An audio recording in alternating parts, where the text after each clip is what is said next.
Un énorme méchant va être introduit dans Venom 3 contre lequel Eddie Brock et son symbiote vont devoir lutter. Sauf que ce dernier n'est pas comme les symbiotes Carnage et Riot. Ici, on parle d'un ennemi capable de rivaliser, voire de dépasser les grands méchants du Marvel Cinematic Universe que sont Thanos de la saga de l'infini et Doctor Doom version Robert Downey Jr. de la saga du multivers. À l'image de ce dernier, ce vilain appelé Null a une connexion avec le multivers et est donc bien sûr une menace du niveau des Avengers, dont le Spider-Man de Tom Holland. Mais est-ce que Sony ne va pas tout foirer en jetant ce méchant à la poubelle après Venom 3? Va-t-il devenir une menace qui aura son importance dans Spider-Man 4 ou encore les prochains films Avengers Doomsday et Avengers Secret Wars? Et surtout, pourquoi Null est si terrible? Eh bien, je vais tenter d'expliquer tout ça dans la vidéo du jour. Je suis Ludo du Ludoverse et bien entendu, cette vidéo va spoil les comics Marvel ainsi que différents projets, films autour de l'univers de Sony et du MCU, de Marvel Cinematic Universe. Bien sûr, on va expliquer pourquoi Marvel Studios et Sony peuvent bien entendu foirer ce projet et en plus pourquoi ils ne doivent pas le foirer, parce que c'est vraiment important de rendre honneur à Null. Et on va aussi expliquer pourquoi on va enfin peut-être revoir, et oui c'est potentiel, la rencontre entre Venom, Tom Hardy et le Spider-Man de Tom Holland dans le même film et qui partagent plus ou moins l'affiche. Voilà, j'espère que vous êtes bien installés car on est parti pour l'univers. Venom 3 The Last Dance, Spider-Man 4, Tom Holland, Tom Hardy, Peter Parker, on est parti, let's go! Bon, avant tout, répondons à une question assez simple. D'où sort ce méchant appelé Null, qu'on peut aussi appeler assez simplement le dieu des symbiotes dans Venom 3 The Last Dance? Eh bien déjà, Null, c'est un méchant tout récent dans l'univers des comics Marvel. Il a moins d'une dizaine d'années, ou enfin à peu près une dizaine d'années, d'existence dans les comics. Et eh bien, il représente déjà un être très important, car, pourquoi? Attendez, je vais vous raconter un petit peu son histoire, parce que c'est, attention, un peu intéressant, on va pas rentrer énormément dans le détail pour éviter de vous perdre, mais en gros, il a précédé la création de l'univers actuel de Marvel, au sein du coup des comics, c'est-à-dire qu'il vivait dans une période où il n'y avait que les ténèbres, jusqu'au moment où un jour les Célestes, vous savez, ces êtres surpuissants qu'on a vus dans le film Les Éternels, que je vous invite à tout prix à voir et à revoir, parce que à cause de personnes qui ne l'ont pas vu, eh bien, Les Éternels 2 ne verra jamais le jour a priori, et c'est un film pour moi facile top 5 du MCU, voire top 3. Bref, et en tout cas, ces créatures, donc ces êtres divins que sont les Célestes, ont infiltré le monde de Null, qui ont du coup mis en place un petit peu de lumière, ce qui a saoulé le petit Null, et ils voulaient même lui proposer de devenir le King in Black, qui aurait eu pour fonction d'une certaine manière de protéger le multivers. Sauf que bien entendu, ce petit être-là qui est Null, il a refusé. Son seul objectif, c'est de revenir au monde des ténèbres. Donc pour ce faire, eh bien, il a commencé à affronter quelques célestes. Il s'est créé également une épée qu'on appelle aujourd'hui la All Black ou encore la Necrosword. Donc c'est une grande épée qui a été créée à partir de lui et qui représente le premier symbiote, le symbiote originel qui du coup a permis ensuite la création de toute une autre armée de symbiotes que vous connaissez très bien jusqu'au Venom, Carnage et j'en passe, on va réussir à parler. Et dans cette fameuse épée, il y a la puissance d'un céleste qui a été insufflée. Et je vous donne plus de détails juste après. Et donc cet être-là qui est Null, eh bien, il est connecté à tous les symbiotes qui existent par le biais de la ruche, ou si vous préférez en VO la Hive Mind, où en fait tous les esprits des symbiotes du multivers sont interconnectés, ils partagent une connaissance et aussi une sorte d'au-delà pour les symbiotes, là où ils se retrouvent après être morts dans leur, on va dire dans le monde réel, si on peut dire. Et donc le petit Null, il a la possibilité de les contrôler, de s'en servir comme une armée. Pas étonnant, étant donné que c'en est leur créateur. Mais au-delà de ça, enfin je veux dire déjà rien qu'avec ça, eh bien on est en droit de se dire que c'est quand même une sacrée menace. Mais qu'est-ce qui en fait une menace ultime comme Thanos et Doctor Doom, voire peut-être qu'il leur est supérieur. Parce que oui, il est extrêmement puissant, comme je vous l'ai dit précédemment, avoir une armée de symbiotes, ça aide, il a même des symbiotes dragons qui sont extrêmement stylés, voilà, bon, je vous cale ça là.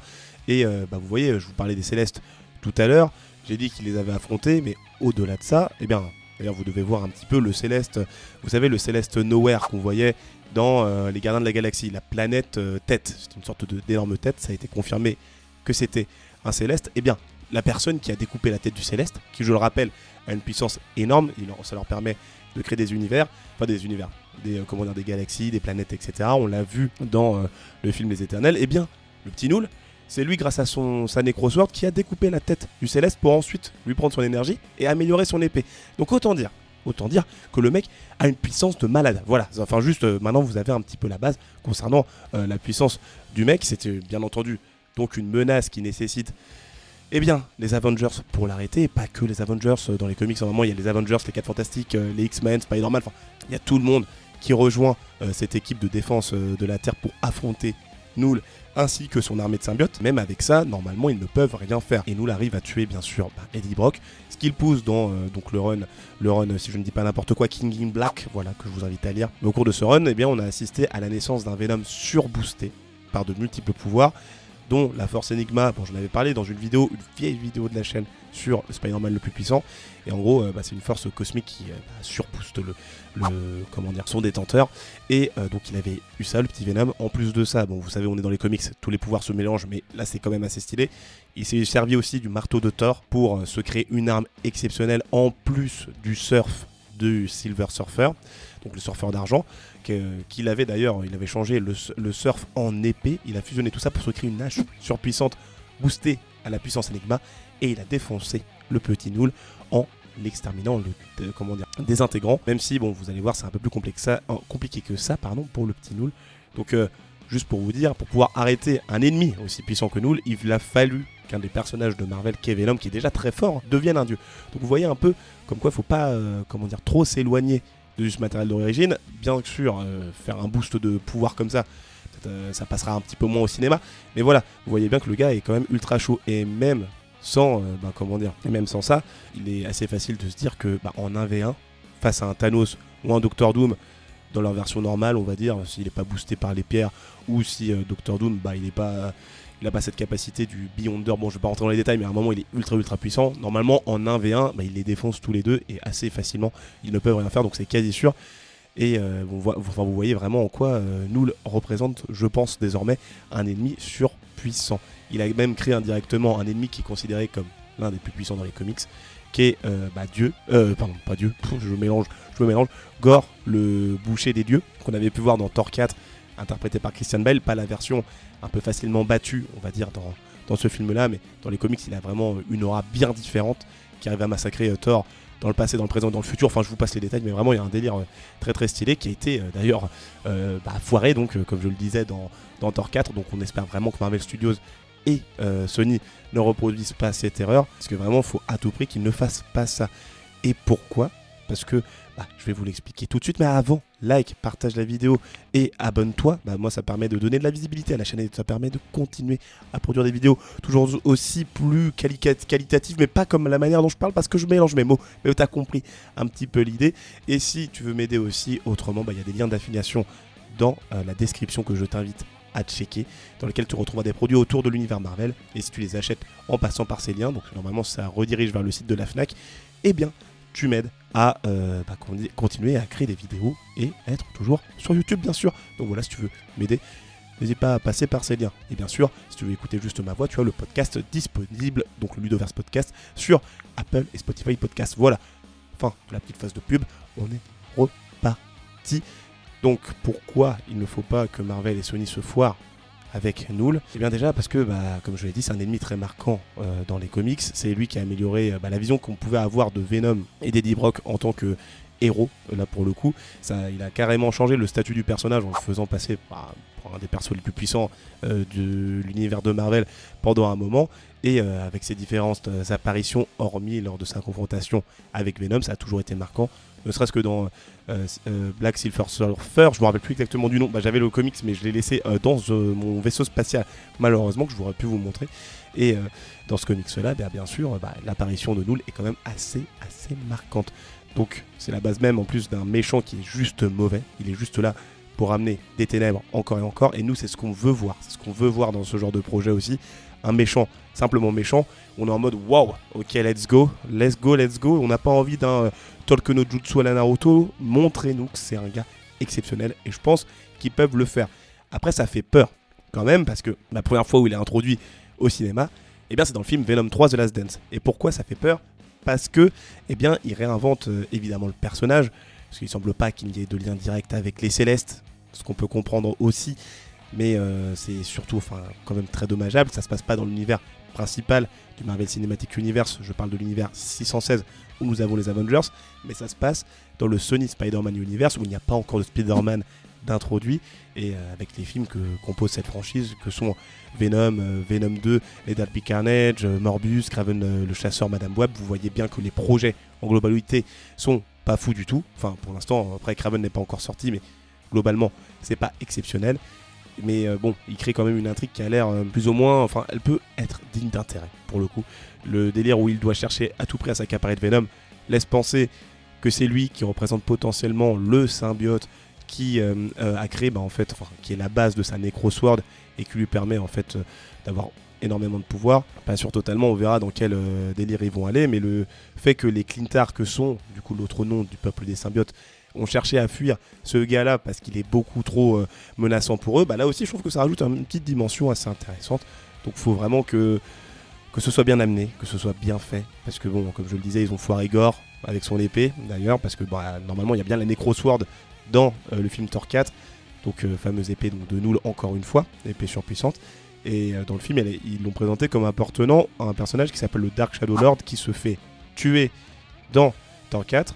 Et c'est à ce moment-là que Gore, Christian Bale, récupère l'épée. Donc pas impossible toujours qu'il y ait un lien avec Thor 4, ce qu'on n'espère pas vu la qualité du film. Mais s'ils arrivent à lui redonner des lettres de noblesse en justement créant une connexion avec un Null qui est extrêmement charismatique et qui aura une importance dans les autres projets Marvel, ça peut le faire. Après, bien sûr, faut surtout pas qu'il affronte donc Null, Eddie Brock et le symbiote dans Venom 3 et qu'il se fasse ridiculiser. Parce que si c'est le cas, là c'est bon. Toute l'image qu'on aura de ce perso, elle sera détruite à jamais. S'il se fait massacrer par Venom, ça désacralisera donc le méchant automatiquement. Et au-delà de ça, il est censé être immortel. Donc s'il le bute là, vraiment, je pense que ça va faire jaser. Ça va faire jaser sur les réseaux. Hein, bien sûr, les fans de Marvel et bien sûr ceux qui attendaient de voir le dieu des symbiotes depuis quelques temps. Ou alors, vraiment, la chose qui pourrait être faite par Sony sans que Marvel Studios n'ait aucun contrôle, c'est que ce soit le méchant ultime du Sony Spider-Man Universe. Donc on peut aussi renommer le SSU, c'est qu'ils deviennent l'ennemi ultime, mais non pas de tout le multivers, enfin l'un des ennemis ultimes de tout le multivers, mais tout simplement l'ennemi ultime de Kraven, Morbius, Venom et Madame Web. Donc autant dire que si ça arrive, Internet va exploser, mon ordi va peut-être exploser également, surtout que un combat dantesque face à ces quatre-là, ce serait ridicule.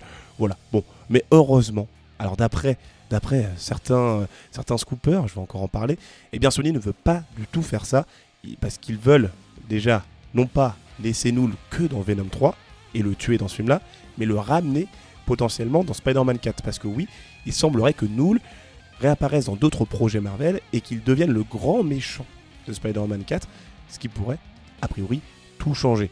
Je vous le rappelle, on a eu quelques news récemment comme quoi Spider-Man 4 sera réalisé par Dustin Daniel Cretton, le réalisateur de Shang-Chi, donc on peut s'attendre à quelque chose de fou.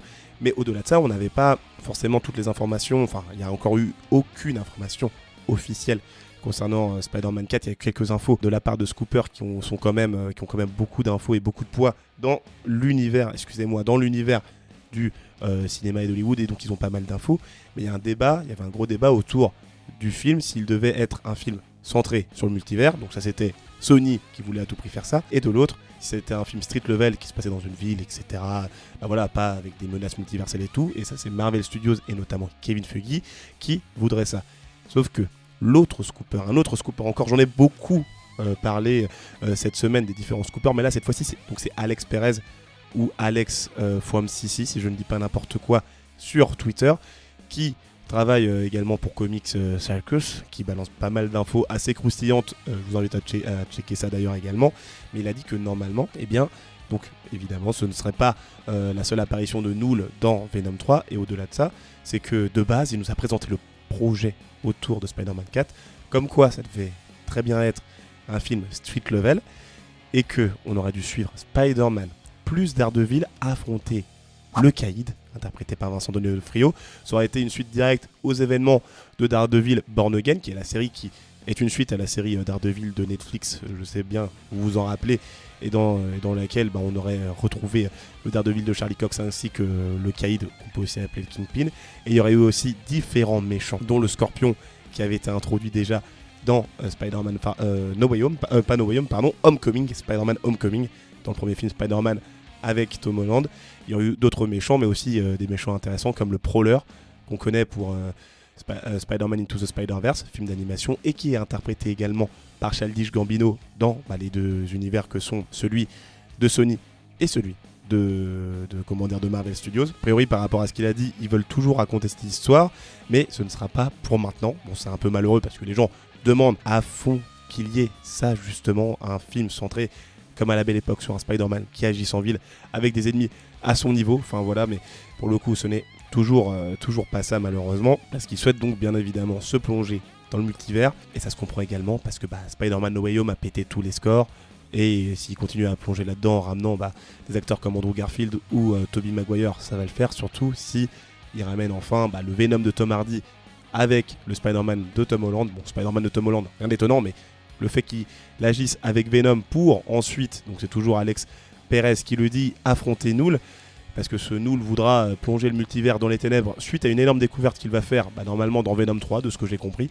Ça peut être, j'ai envie de dire intéressant, enfin j'ai envie que ce soit intéressant surtout, j'ai pas envie qu'il foire Null vraiment, parce que là, ce gars-là, faut vraiment pas que ce soit un ennemi ultra oubliable, faut qu'il marque les esprits, ne serait-ce qu'à l'échelle de Spider-Man et de Venom, surtout Venom pour le coup, mais Venom, ces films, bon, voilà, on les met dans une case et on les prend juste comme une grosse blague, parce que, à part ça, c'est pas grand-chose. Après, on sait que normalement, il a confirmé d'ailleurs Alex Perez, parce que bon, il y a encore des théories là-dessus, comme quoi il y aurait bel et bien deux Venom, donc le Venom des films et le Venom de l'univers 616 avec du coup les Avengers, Spider-Man, Tom Holland, etc. Donc potentiellement, on va peut-être enfin voir ce fameux Venom dans Spider-Man 4, même si on peut se dire qu'on peut se préparer au pire avec Spider-Man 4, parce que l'histoire semble quand même intéressante, mais on sait pas, on a envie quand même que ça reste du côté du street level, mais si ça part dans le multivers, il y a d'autres possibilités aussi, et d'autre part, en fait, s'il met enfin son costume noir, le Spider-Man de Tom Holland, eh bien ça peut donner un affrontement dantesque dans les films Avengers, dont Avengers Doomsday ou Avengers Secret Wars, avec un usage décisif du symbiote. Et j'en parle juste ici dans les vidéos qui sont juste là. Je te prends encore de court. Abonne-toi, partage la vidéo, like. C'était Ludo du Ludoverse. À la prochaine. Salut!